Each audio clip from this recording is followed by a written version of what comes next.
And if you don't know what the fuck we're talking about, Thursday night. Yeah, did you even have your TV on yet? Yeah, yesterday. Or did you have your internet on? Yes, I mean, it was everywhere. Yes.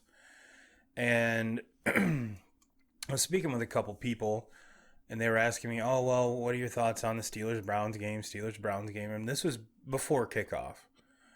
And I was like, it's going to be dumb. Mm-hmm. And like, well, who do you think is going to win? I was like, using that old South Park analogy, it's like trying to choose between a douchebag and a shit sandwich. And I predicted it extremely well. I said Pittsburgh should win, but the Browns are going to. I just had that feeling. And I watched probably a couple minutes into the third quarter and said, fuck it, I'm going to bed. And boy, did I miss the most egregious, shocking. I'm running out of adjectives because it was something that I've never seen. And judging by a lot of the other sportscasters, they'd never seen it. They've been doing this a whole hell of a lot longer than you and I have. Yeah, so if you're still not up to date with what we're talking about, I think it was a couple minutes to go in the game. It was last play. Was it? Yeah. So it was very last play. Mason Rudolph and Myles Garrett decide to get in a little tuft. Myles Garrett rips the helmet off Mason Rudolph. And of course, his linemen are there trying to help out, and that's a lineman's job. And then it escalated a little further, and Garrett swings the helmet and hits Rudolph in the head. And then you get, I want to say it was Pouncey coming in, pretty much bull rushing him, get him on the ground, then start kicking him and punching him. So that was even adding to the ridiculousness of the situation. And I posted a poll on Twitter asking what everyone thought, because you had to expect some sort of suspension from this. I mean, it's ridiculous to think it was just going to be a fine, and at that point you're like, all right, well, once he gets suspended, how far does it go? So NFL came out I posted the poll on Twitter, gave you 4 options. What do you think his suspension should be? 2 games, 4 games, the rest of the year, or lifetime ban. And there was a few votes for a lifetime ban. There was no votes for 2 or 4 games, but the most resounding was the rest of the season. And keep in mind, for an on-field incident, the longest suspension was Vontaze Burfict this season. This is going to go above that because he's out indefinitely. We don't know how long. We know it's guaranteed to be the rest of the regular season and postseason this year. Where that goes forward, no one knows yet.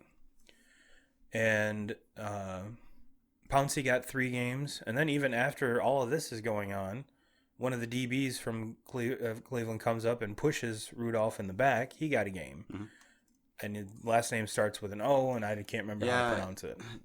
To me, I thought he deserved more than 1 game. I thought what he did was kind of cheap. It was and then he comes out and says he was trying to protect Myles Garrett. Well, Myles Garrett was getting his ass beat by the 3 offensive linemen, so why weren't you going and pushing them instead of pushing the quarterback without a helmet, the weakest link on the field, and you go in there and you push him? That was just to me it was a bitch move. It was.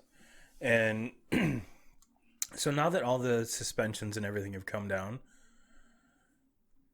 what is your opinion on how, because it's our job as quote unquote the media to try to distinguish what indefinite means. So what is your take? How long, if you were Goodell, besides cashing a massive fucking paycheck, what would you do? How long would it be? I think they got it right by I mean, he's done for the rest of the year. And I think they got that part of it right now. Whether he misses time next season or not, I think that when it all happened, they needed to act fast. They had to have an answer the next morning and basically let everybody know that he was done for the remainder of this season. They had to have that answer out fast. Now I think that they've built themselves some time to maybe look into it, see what the hell happened, talk to both sides, and figure things out, and then go from there as far as, you know, how many games he's going to miss next season. It's to me, I think that I think they got it right. I mean, he's done for the remainder of the year. They probably won't make the playoffs, but if they do, he's done for that. And then start next season with a clean slate. If you drag it out and he has to sit out 3 games, 4 games next season, I don't have a problem with it. My problem is it just might add unneeded drama on this next season, and I really don't care to hear about it at the beginning of next season. Right. And I'm fine with he's done this year. Yes, regardless. They had to do that. If he would have played another down this season, I think it would have been a complete joke. Well, and Goodell's done that. If you look, and granted, we're talking complete apples and oranges here. When you look back with what he did with some of the domestic violence stuff, he really shit the bed. Absolutely. And you know, we on the outside can say that because we're looking at it through different eyes. When you're in his seat, I mean, you got to take into account not only the players but the owners, the sponsors, where the money comes from, and that can dilute your vision a little bit. With this, we don't need to worry about Ray Lewis or anyone kicking anyone in an elevator, any domestic violence, you know, allegations. This was right on the field on a prime time game. This is Thursday night football. Granted, a lot of Thursday night games have been kind of shit in the past, and this one was too. But still, it's prime time. It's prime time. It's the only game that's going on. You're the only show on. Yep. And for it to happen that way, I have no problem with him being done for the rest of the year. For everyone that says he should be done for a lifetime, I think you're fucking stupid. Yeah. For one person to have one lapse of judgment like this, if Ron Artest can go into the stands at the Palace and fight and still have a career after that, granted, he was suspended for a long time. I can't remember how many games, but I'm pretty sure he was done for the rest of that year and part of the next year. Yep. But still had a career after that. And I mean, granted, he didn't use a weapon, but then again, you're talking about a professional athlete going into the stands with fans. So, yes, both are different, but I think they're very similar. So, yes, but to take the suspension into next season, I think hurts the Browns, because if I'm the Browns ownership and I'm like, all right, fuck this guy. He's not getting paid while he's suspended. And if I want to cut ties during this off season, so be it. But you can't do that until, well, I guess you could, but it just it leaves too many undone. It's not all tied up. So letting this go into next season, you're right, I don't want to hear about it. And you know what? It gives the Browns the option to say thanks but no thanks, and then he can move on. And so the Browns can, because he's one of the best defenders in football, hands down. And so yeah, if the organization wants to move past that, then give them the option too.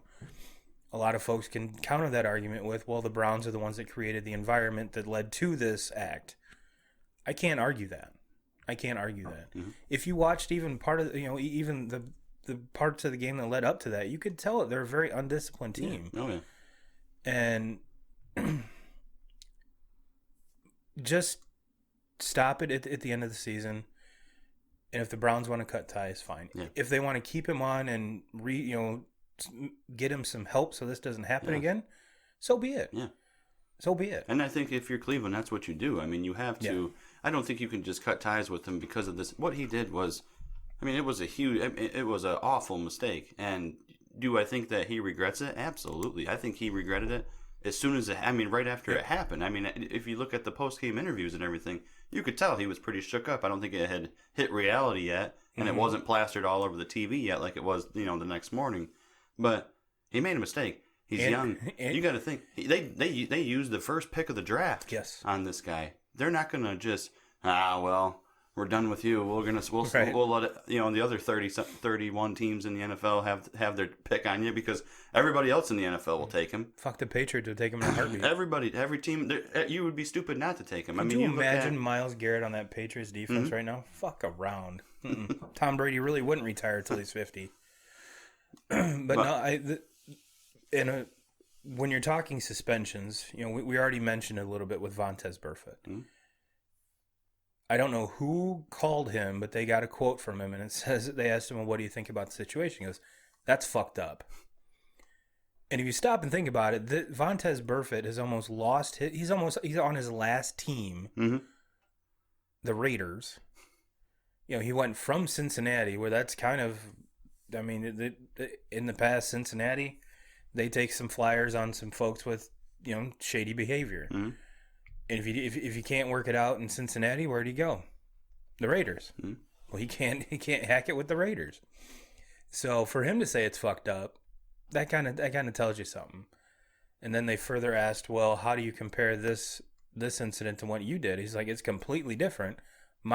Everything I was suspended for was during play, and I didn't swing a fucking helmet at somebody. So when you get the perspective of someone that is habitually line stepping like Vontaze Burfict, excuse me, it gives you good perspective. Did the kid mess up? Sure. He's admitted it, and you can tell, at least in my opinion, with the stuff that he's come back out with or has put public, it's from the heart. It's not the PR guy writing it. It's actually him. So, and it's something too that we'll probably never see again. And you're right, when the NFL, I think the NFL did a great job coming out, bam, as soon as possible. And when they do it as soon as possible, it gives them more time to look into it. Because I want to know what actually, because Rudolph was ripping his helmet off while he was on the ground before he got his off. Yeah. I want to know exactly what happened. Yeah. And obviously something happened for him to snap to that level, And I've read a lot of things, and I've seen a lot of things in social media, and people saying, well, Rudolph started it. Yeah, that very well could be, and I don't disagree with that, but I don't give a shit if he said something about his mom. You don't rip a guy's helmet off and then turn it into a weapon and swing it at him the way that you can't do that. It doesn't matter what anybody does to you. You can't do that. No. Now, we've spent all this time talking about Myles Garrett, and then we flip it on to Marquise Pouncey picking up 3 game suspension on that. If he would have just went back and threw Garrett onto the ground, and even if he would have just got down there and ground and pounded with him I don't think. Don't kick him. But you can't. Yeah, you can't be curb stomping him. No. I mean, it looked like. Can't take the boots to him. It looked like the scene from what is the Longest Yard when all the convicts are beating up on the refs. It was just like, it just looked like trash. Yeah. And it put a really bad image. I think about kids that are at that game, and then they're seeing that, and it's just like, you guys are professionals. You guys make more money than you'll ever know what to do with, and you have to be professional. You have to be professionals. And I'm not saying football is a whole different ballgame than most sports. I mean, as far as it's intense and it gets crazy out there, and it's very easy to lose your mind out there, but. You can't be swinging helmets, and you can't be curb stomping people, and it's just, it looked like a freaking prison riot out there instead of a football game, and it was just, I don't know, it was a joke to me. And with Rudolph's point of view, kid had some balls continuing to go after someone without said helmet after you got hit with it.